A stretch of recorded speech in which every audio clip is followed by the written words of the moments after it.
जय हिंद प्यारे बच्चों, कैसे आप सब। आई होप आप लोग अच्छे होंगे, स्वस्थ होंगे, मस्त होंगे और अच्छी तरह से पढ़ाई कर रहे होंगे। तो प्यारे बच्चों, आज के जो इस वीडियो में मैं आप सभी के लिए क्लास 12th के ज्योग्राफी का पहला बुक का पहला चैप्टर, जिसका नाम था मानव भूगोल प्रकृति एवं विषय क्षेत्र, उसका मैं आप सभी के लिए जो है इम्पोर्टेंट सब्जेक्टिव क्वेश्चन लेकर आया हूँ, जो कि हर साल परीक्षा में पूछा जाता है और इस साल भी पूछने का 100% चांस है। तो जो है आपको वीडियो को जो शुरू से अंत तक ध्यान पूर्वक देखना है, ताकि जो है आपको यही पर जो क्वेश्चन जो है आधे से ज़्यादा याद हो जाए। अगर आप सब जो है क्लास 12th के ज्योग्राफी का पहला चैप्टर, जिसका नाम था मानव भूगोल प्रकृति एवं विषय क्षेत्र, उसका अगर थ्योरी वीडियो नहीं देखे तो पहले आप थ्योरी वीडियो देख लीजिए, तब जाकर आप जो है सब्जेक्टिव वीडियो देखिएगा। उसके बाद जो है अगर आप थ्योरी वीडियो देखकर अगर आप सब्जेक्टिव वीडियो देखते हैं तो आपको जो है आसानी से सब्जेक्टिव क्वेश्चन जो है याद करने में आसानी होगी और समझने में भी आसानी होगी, जिससे आप परीक्षा में आसानी से उत्तर दे सकेंगे। तो जो है आज के वीडियो में मैं जो है आप सभी को जो है इम्पोर्टेंट सब्जेक्टिव क्वेश्चन बताऊंगा, जो कि परीक्षा में पूछा जाता है और पूछा भी गया है कई बार। तो जो ये इस चैप्टर का जो सब्जेक्टिव वीडियो लेकर आया हूँ, उसका जो है आज पार्ट 1 वीडियो है। इसका जो है 2 पार्ट वीडियो आएगा। एक पार्ट में मैं आप सभी को लघुत्तरीय प्रश्न बताऊंगा और दूसरे पार्ट में मैं आपको इस चैप्टर का जो है दीर्घोत्तरीय प्रश्न बताऊंगा। तो जो है वीडियो को आपको ध्यान पूर्वक देखना है और शुरू से अंत तक देखना है। और वीडियो को शुरू करने से पहले अगर आप चैनल पर नए आए तो चैनल को सब्सक्राइब कर लेना है और वीडियो को एक लाइक जरूर कर देना है। और जो है वीडियो को अपने फ्रेंड के यहाँ जरूर शेयर करना है, ताकि वे भी इस वीडियो के माध्यम से 2025 की बोर्ड एग्जाम में ज्योग्राफी की धांसू से धांसू तैयारी कर सके और जो है ज्योग्राफी में 95% नंबर ला सके वे आसानी से। तो आइए शुरुआत करते हैं। और जो वीडियो को है जो शुरू से अंत तक देखना है और अंत में अगर वीडियो आपको पसंद आती है तो वीडियो पर कमेंट कर देना है। तो आइए शुरुआत करते हैं। जो है आज के वीडियो में मैं आप सभी को लघुत्तरीय प्रश्न बताऊंगा। तो लघुत्तरीय प्रश्न को शुरुआत करते हैं। पहला प्रश्न हमारा है आपके स्क्रीन पर कि भूगोल को परिभाषित कीजिए। यानी पहला क्वेश्चन आपसे पूछ रहा है कि भूगोल किसे कहते हैं।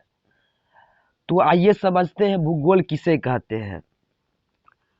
भूगोल जो है एक ऐसा विषय है जिसमें हम पृथ्वी की आकृति और पृथ्वी के अंदर प्राकृतिक चीज जैसे नदी, पहाड़, मरुस्थल, महाद्वीप, समुद्र, वन का अध्ययन करना ही भूगोल कहलाता है। यानी कहने का मतलब है कि भूगोल एक ऐसा विषय है जिसमें हम जो पृथ्वी का आकृति है इसका अध्ययन तो करते ही करते हैं, लेकिन इसके अंदर जितने भी प्राकृतिक चीज है और जो मानवीय चीज है तो उसका अध्ययन करना ही भूगोल कहलाता है।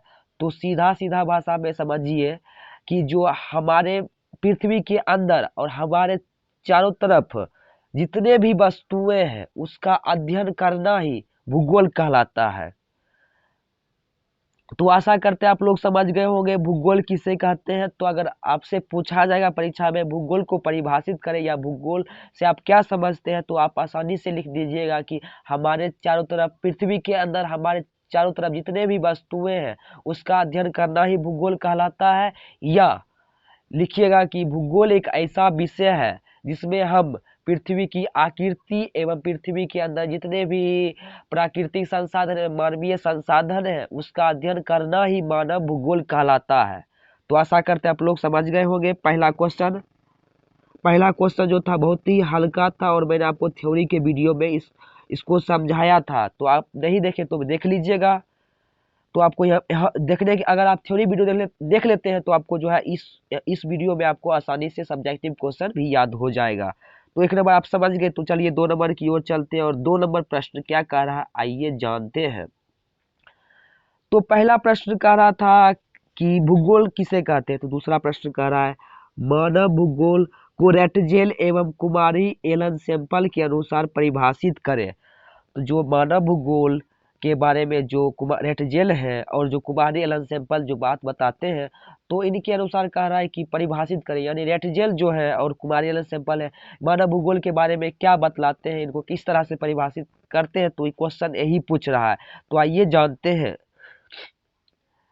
तो पहले हम जानते हैं कि रेटजेल मानव भूगोल को किस तरह से परिभाषित करते हैं। तो रेटजेल के अनुसार मानव भूगोल, तो रेटजेल जो है मानव भूगोल को परिभाषित करते हुए कहते हैं कि मानवीय समाज और धरातल के बीच संबंधों का संश्लेषित अध्ययन ही मानव भूगोल कहलाता है। यानी इनका कहने का मतलब है कि जो मानवीय समाज है, यानी जहाँ मानव रहता है, जहाँ निवास करता है, जहाँ अधिवास होता है, तो उसी को ही मानवीय अधिवास कहते हैं।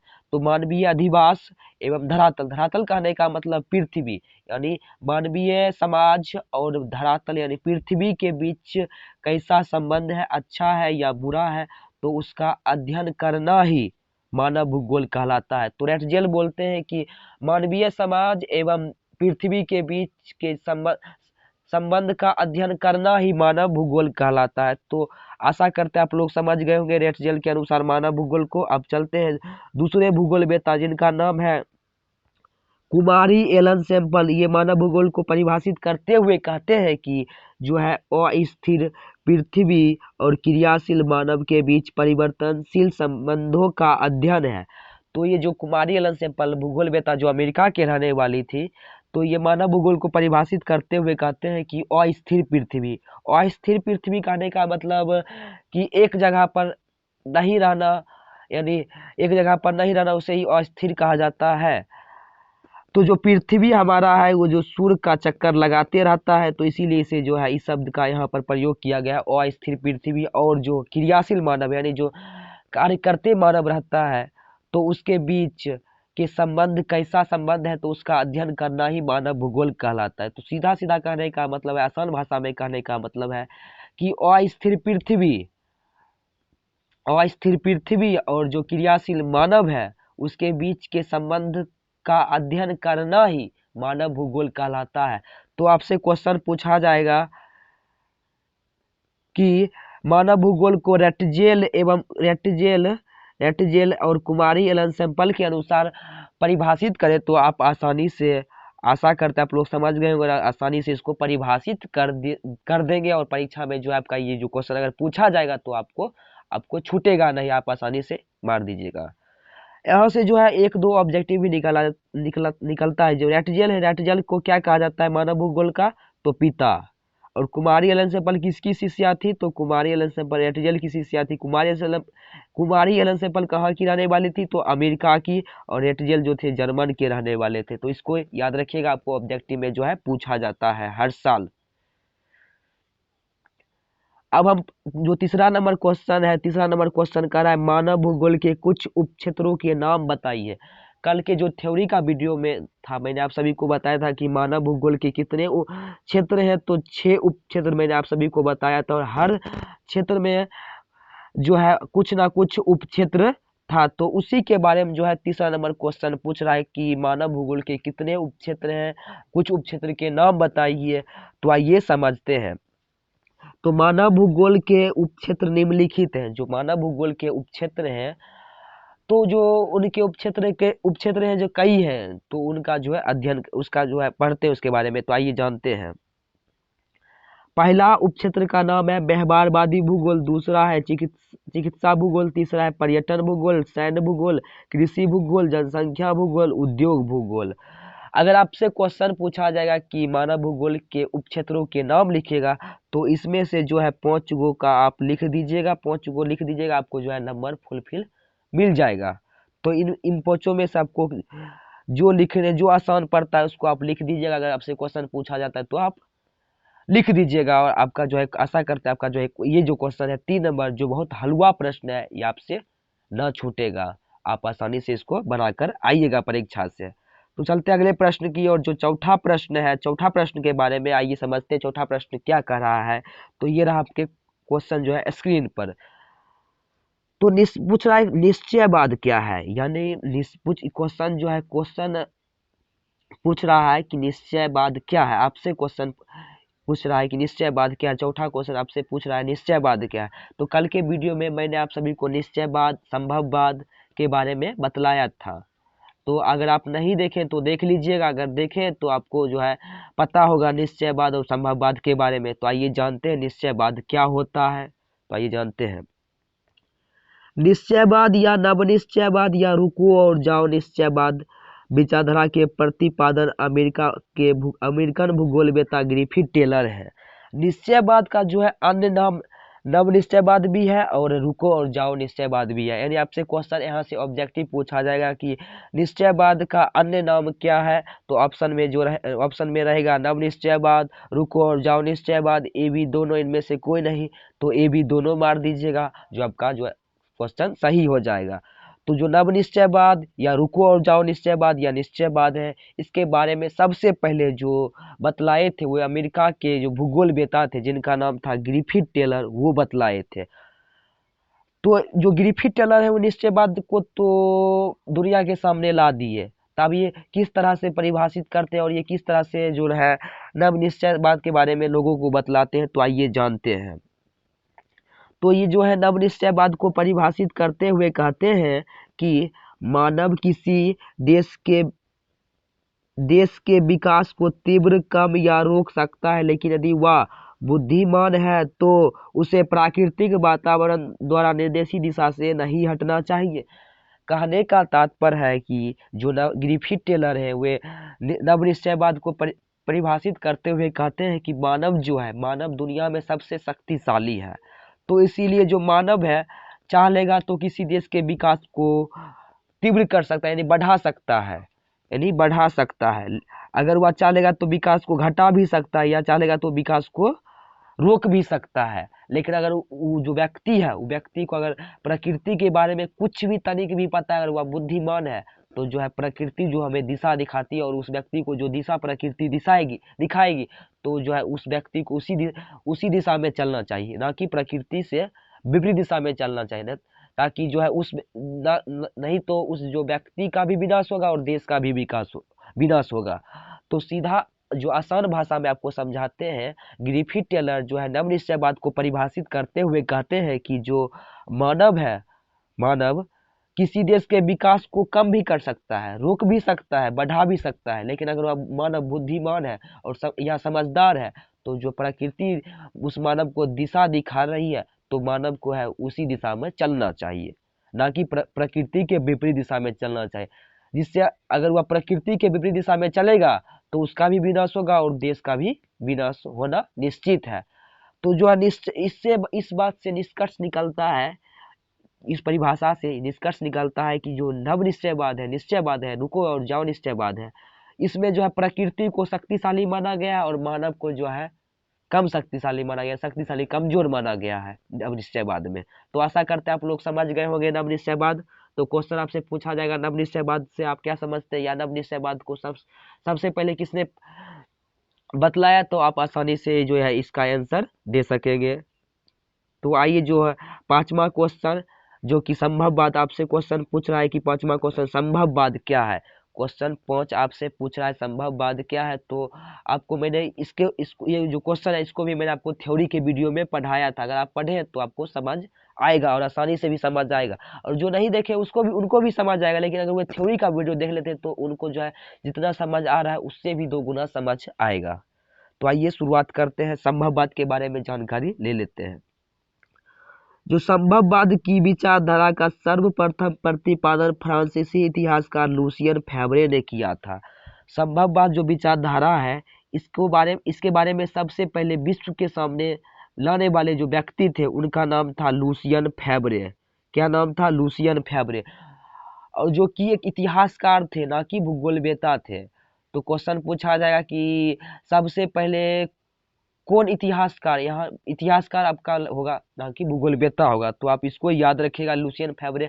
आपसे क्वेश्चन पूछा जाएगा कि लुसियन फेवरे इतिहासकार थे कि भूगोलवेत्ता थे, तो आप लगाइएगा इतिहासकार थे, तो इसको आसानी से आप याद रखिएगा।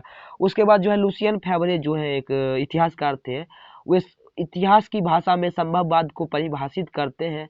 तो आइए समझते हैं वे किस तरह से परिभाषित करते हैं। तो वे जो है संभववाद को परिभाषित करते हुए कहते हैं कि कहीं कोई अनिवार्यता नहीं है, सर्वत्र संभावनाएं हैं तथा मानव इन संभावनाओं का स्वामी होने के नाते इनके उपयोग का निर्णय करता होता है। तो ये जो संभववाद को परिभाषित करते हुए कहते हैं कि जो प्रकृति में जो संभावनाएं विद्यमान है, यानी जो प्रकृति में जो संसाधन उपलब्ध है, तो जो है उपलब्ध जो संसाधन है, जो संसाधन का मानव चाहेगा तो उसका उपयोग करेगा, नहीं चाहेगा तो नहीं उपयोग करेगा, क्योंकि जो संसाधन है वो संसाधन मानव के अंदर है और वह संसाधन का जो मालिक है, जनक है, स्वामी है, वो मानव है, ना कि प्रकृति है। तो इसीलिए मानव चाहेगा तो संसाधन का प्रयोग करेगा, नहीं चाहेगा तो नहीं करेगा। और जो अगर मानव उस संसाधन का प्रयोग करेगा तो उसको जो है कोई भी नहीं रोक सकता, उसको जो है उस रास्ता में कोई भी रुकावट नहीं आ सकती। तो इस तरह से जो लुसियन फेवरे हैं मानव संभववाद को परिभाषित करते हैं, तो इनके जो है संभववाद को जो परिभाषित करते हैं, तो इससे निष्कर्ष निकलता है कि संभववाद में जो है मानव को शक्तिशाली माना जाता है और जो मानव को शक्तिशाली माना जाता है और प्रकृति को जो है कमजोर माना जाता है। तो निश्चयवाद में कुछ और बात होता है और संभववाद में कुछ और बात होता है। तो आपको जो है इसमें कंफ्यूज नहीं होना है और आसानी से याद रखना है कि किसमें किसे अधिक शक्तिशाली माना गया, प्रकृति को किसमें शक्तिशाली माना गया और मानव को किसमें शक्तिशाली माना गया। तो इसको आपको जो है याद रखना है, भूलना नहीं है। तो आशा करते हैं आप लोग संभववाद और निश्चयवाद, मानव भूगोल और जो भूगोल है, जो क्वेश्चन मैंने आपको आज के वीडियो में पांच क्वेश्चन बताया जो पांचों क्वेश्चन आपके लिए परीक्षा के व्यू के लिए इम्पोर्टेंट है, तो आप समझ गए होंगे। समझ गए हैं तो वीडियो पर आपको कमेंट करना है कि हाँ सर वीडियो समझ गए हैं, क्वेश्चन समझ गए हैं, और वीडियो को जो है आप अपने फ्रेंड के यहाँ शेयर करना ताकि वे भी इस वीडियो के माध्यम से जुड़े और ज्योग्राफी की तैयारी अच्छी तरह से कर सके। और ज्योग्राफी की तैयारी में उनको कहीं भी प्रॉब्लम ना हो तो हमारे चैनल से जुड़ जाइए, आपको जो है आसान भाषा में हम तैयारी करवाएंगे। तो जो है आज का वीडियो हम यहीं पर जो है द एंड करते हैं, वीडियो को ख़त्म करते हैं। अब जो है कल के वीडियो में आप सभी के लिए मैं जो है इस चैप्टर का जो दीर्घोत्तरीय प्रश्न है जो कि परीक्षा के व्यू से बहुत ही अधिक महत्वपूर्ण है, तो वो लेकर आऊँगा, जो आपको देखना है, समझना है, लिखना है और याद जरूर करना है। तो ठीक है बच्चों, आज इतना ही रहने देते हैं। बाय बाय बच्चों।